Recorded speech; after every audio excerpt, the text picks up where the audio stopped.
The dry sauna, they did this study in Finland that showed over 20 years, people that use the sauna 4 times or more a week showed a 40% decrease in all-cause mortality. So he's actually right. There was this amazing 20-year Finnish study that looked at the health benefits of regular use of saunas. And in fact, there have been a bunch of different studies, including randomized controlled trials, looking at the benefits of using a sauna.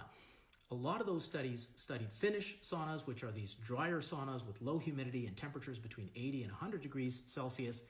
And a few studies also looked at what are called infrared saunas, which are these saunas that people are now getting in their own homes, these sauna cabins, which have a little bit lower temperatures.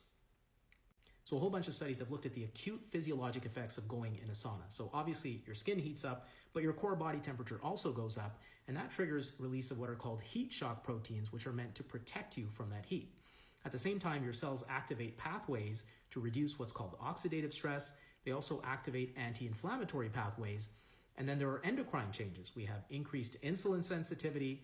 We actually have decreased cholesterol in some studies. Then there are a bunch of cardiovascular benefits: higher heart rate, higher cardiac output, decreases in diastolic and systolic blood pressure, and increases in heart rate variability, which is a good thing.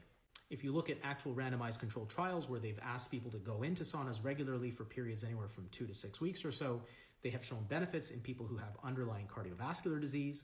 They've shown benefits in people with rheumatologic disease like rheumatoid arthritis or chronic fatigue syndrome, and even benefits in some people with respiratory diseases like COPD or chronic obstructive pulmonary disease.